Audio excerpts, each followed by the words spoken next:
आज के इस वीडियो में मैं आपके साथ सेक्शन 44 AD डिस्कस करूंगी, जो है presumptive taxation scheme for assessees engaged in profession.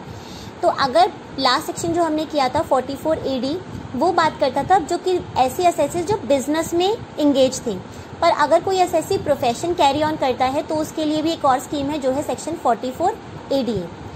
तो ये स्कीम क्यों लाई गई है? ये स्कीम इसीलिए लाई गई है ताकि अगर जो स्मॉल बिजनेसेस रन करते हैं या जो स्मॉल प्रोफेशनल्स होते हैं उनके ऊपर कोई बर्डन ना आए कि उनको proper books of accounts maintain करना है, उनको ऑडिट करवाना है। तो उनको इस बर्डन से रिलीफ देने के लिए, उनको कंसेशन देने के लिए बोला गया कि अगर आप इस स्कीम को ऑप्ट करेंगे, हमारी जो प्रिजम्पटिव टैक्सेशन स्कीम है, अगर आप इसको ऑप्ट करते हैं तो आपको कोई भी बुक्स ऑफ अकाउंट्स नहीं मेंटेन करना, आपको उनको कोई ऑडिट नहीं कराना, आपको हम एक स्पेसिफाइड पर्सन से आपकी इनकम मान लेंगे और उसके ऊपर आपको टैक्स देना होगा।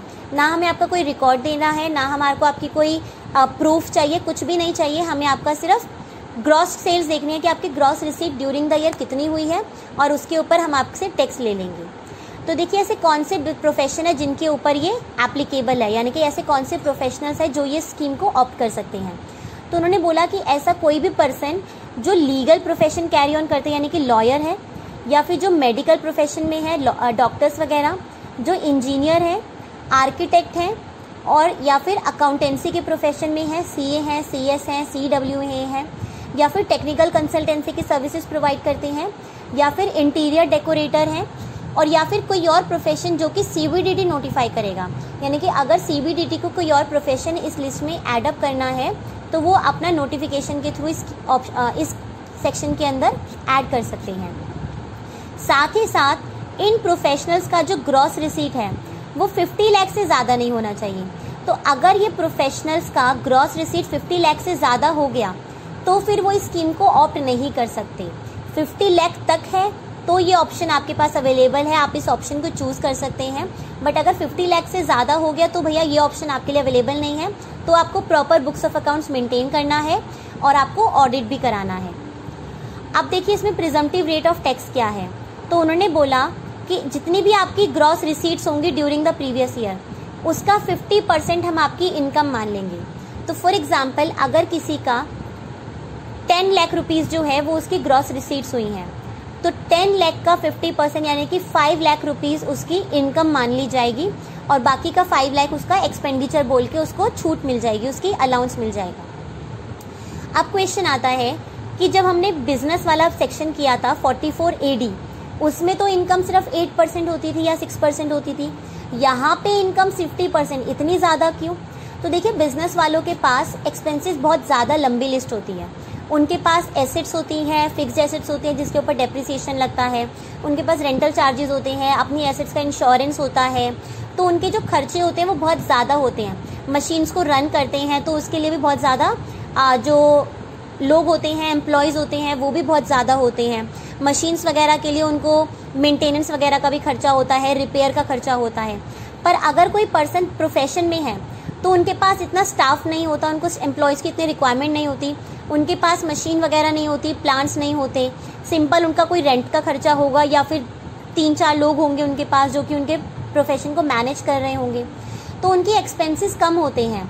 तो इसीलिए उनको बोला गया कि आपकी जितनी भी रिसीट्स होंगी ड्यूरिंग द प्रीवियस ईयर, उसका 50% हम आपकी इनकम मान लेंगे और आप उसके ऊपर टैक्स देना।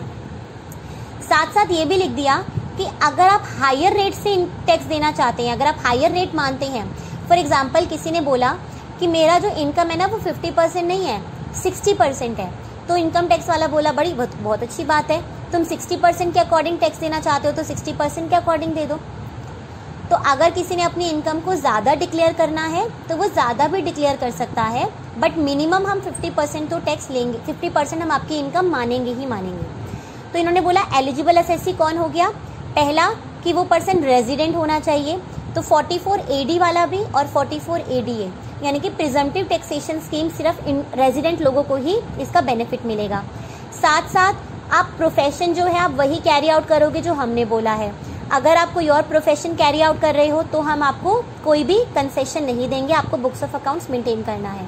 साथ ही साथ जो आपकी ग्रॉस रिसीट्स हैं वो 50 लाख तक होनी चाहिए, उससे ज़्यादा होगी तो भी आप इस ऑप्शन को, इस स्कीम को नहीं ऑप्ट कर सकते। उसके बाद कहा गया है कि आपको कोई भी डिडक्शन नहीं मिलेगा। No further deduction will be allowed. भाई हमने आपके 50% खर्चे मान लिए। अगर आप कहोगे कि सर हमने तो रेंट पे किया है, हमने तो इलेक्ट्रिसिटी बिल पे किया है, हमने टेलीफोन बिल पे किया है, हमारे तो एम्प्लॉयज़ की सैलरी जा रही है, तो भैया 50% हमने बोला है ना, 50% आपके खर्चे हैं, तो अभी आप अलग से कौन सा खर्चा ला रहे हो? तो कोई भी डिडक्शन नहीं मिलेगा, किसी भी खर्चे का कोई भी डिडक्शन नहीं है 30 से लेके 38 तक। No deduction shall be allowed. उसके बाद रिटर्न डाउन वैल्यू का क्या होगा?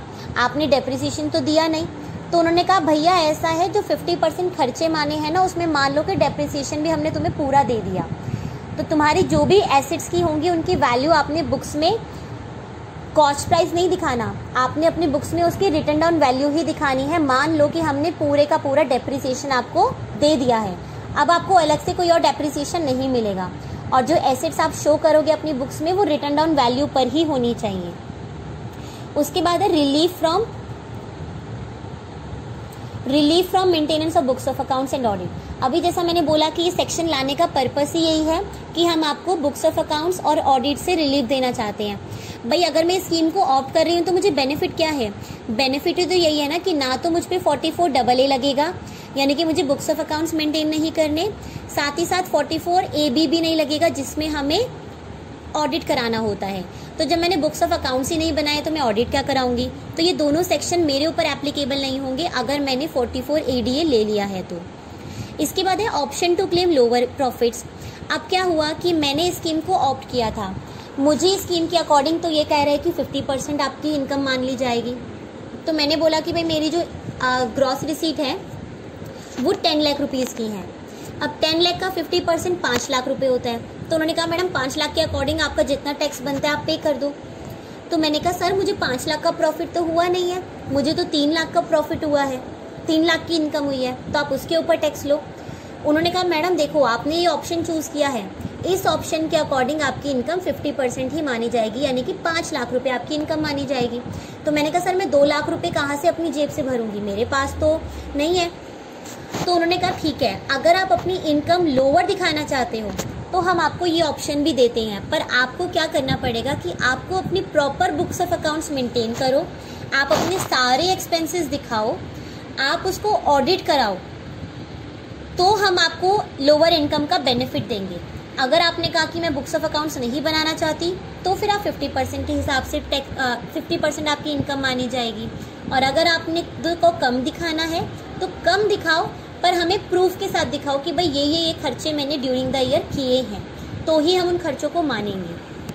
और फिर आपको उसको ऑडिट भी कराना पड़ेगा किसी CA से, और अपनी ऑडिट रिपोर्ट भी फर्निश करनी पड़ेगी। अच्छा, जो ऑडिट रिपोर्ट होती है वो हमें फर्निश करनी होती है अपनी ड्यू डेट तक फर्निश करनी होती है। तो जैसे एसएससी के पास 30 सितंबर होता है तो उन्हें 30 सितंबर तक अपनी ऑडिट रिपोर्ट भी सबमिट करनी होती है। पर इस साल जो है बजट 2020 में एक अमेंडमेंट हुआ है कि हमें जो अपनी ऑडिट रिपोर्ट है ना वो ड्यू डेट से 1 महीना पहले सबमिट करनी होती है।